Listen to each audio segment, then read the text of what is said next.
there, I'm Anna Caban, the brand ambassador for Balanced Body, and we're continuing on our course here of navigating our new normal with many of our Pilates peers around the world. And today our guest is Lori Coleman-Brown. So Lori, hi. Why don't you tell us about yourself? Hi, Anna. Thank you so much for inviting me to share this with you and talk to our whole awesome Pilates community. Tell us about yourself. Okay, my name is Lori Coleman-Brown, and I started Pilates in about 1983 with Romana. Let's see, I travel the world and I teach Pilates workshops and lessons. And I also, when I'm in Seattle, Washington, I work at Atlas Pilates. And Atlas is in Belltown, which is just a couple of blocks from the Space Needle. And I teach my clients there. I am also the director of education. So we have a teacher training program, and I teach people how to become Pilates instructors.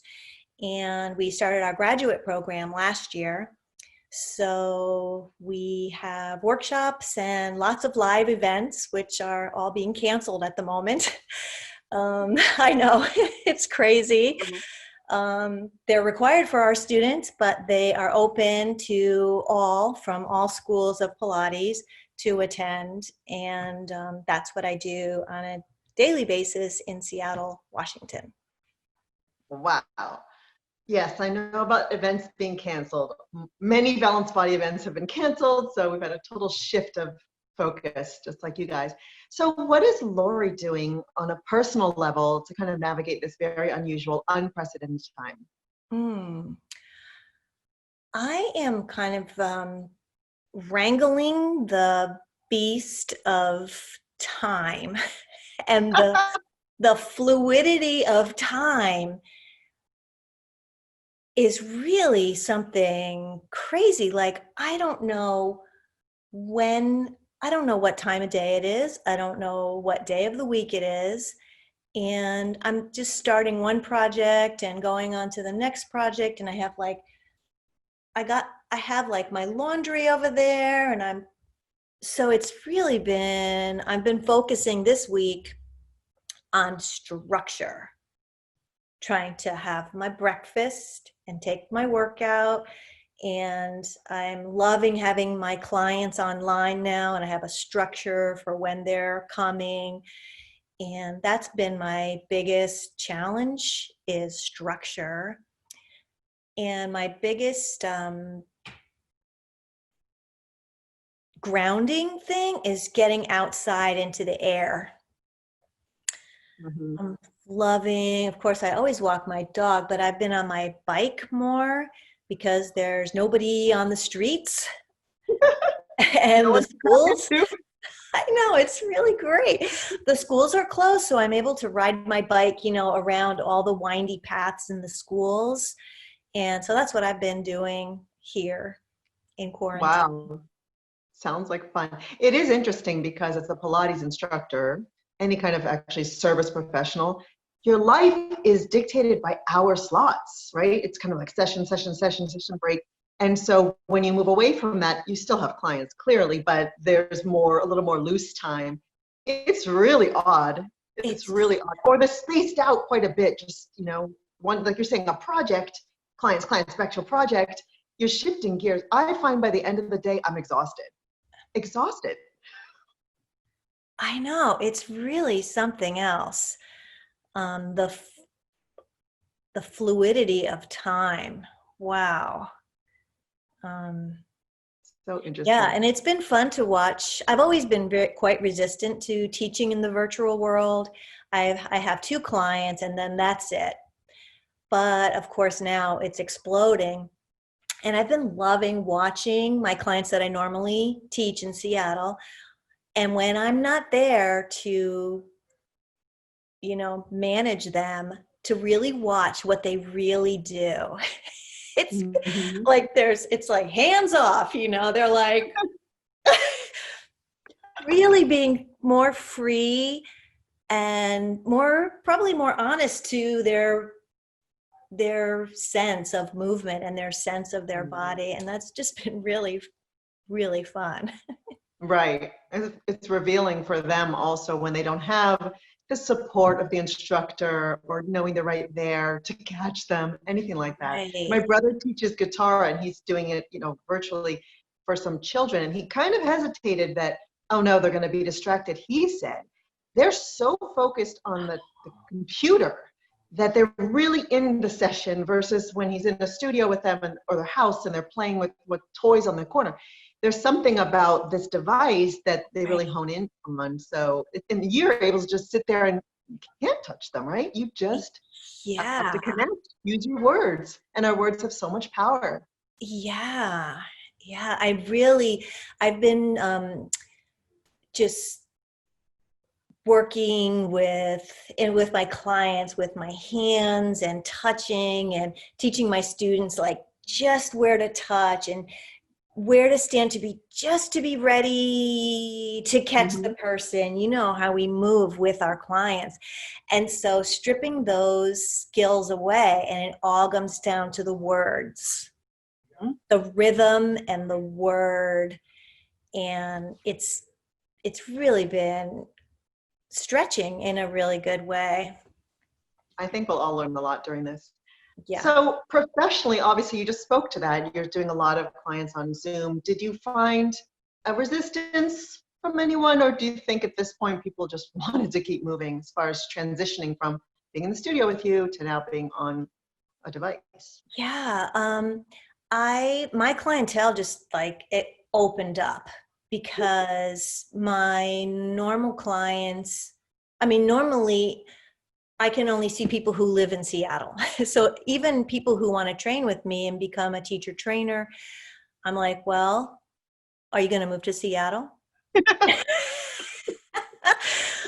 So now those rules, I'm just exploding, like we all are exploding into our virtual worlds, and how our virtual worlds can hope probably support what we do live.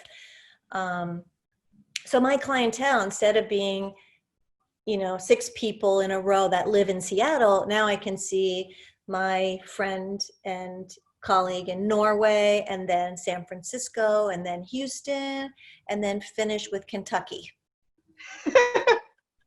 Have And passport will travel. That's amazing. exactly. And I know that many teachers have been doing this, and I've been like, I don't know, I don't know what I'm going to be able to offer this person Mhm. while I sit here miles away. And what I've discovered, first of all, being on the other end of that, is that I get a lot. I get so much from a teacher just showing up for me and being there for me. I have to put on my little tights and Mhm. I have to do a good job. I'm not going to be like a disaster if I've hired a teacher or set up a time. So I really show up for myself, and I have found that my clients are really appreciating that. They're appreciating my attention. And I'm actually kind of shocked by what we can see through this screen. And sometimes, like the way people have their screen, like all you can see is this. Right. So it kind of frames different pieces of the body in ways that I wouldn't normally look at my client. Yeah, you wouldn't truncate someone in the studio. Like, oh, let me not look at this part. Yeah, it's hard to not look at their face, right? But when they're off screen and all you see is like Mhm. their hand, then suddenly you can offer something amazing for their hand. In addition to, back up, move your screen, tip it Yeah. up, all of that Big kind of stuff. adjustments. Wow. Do you have any tips for instructors that are now dealing with this new normal? It could be related to Pilates or not, honestly. Yeah, I think we're all like discovering this together, and to be maybe patient with ourselves. Yeah, like having a sense of humor and being patient with super, probably not technology people. because we are people. Mhm. That's one of the big lessons I learned from Romana early on is she said, you have to like people. If you don't like people, you cannot be a Pilates instructor.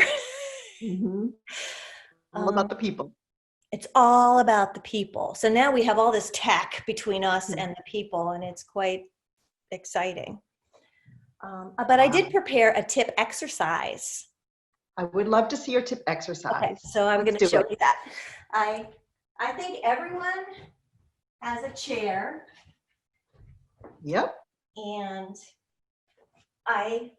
my offering of something to do is to fly at home in our living room. Okay.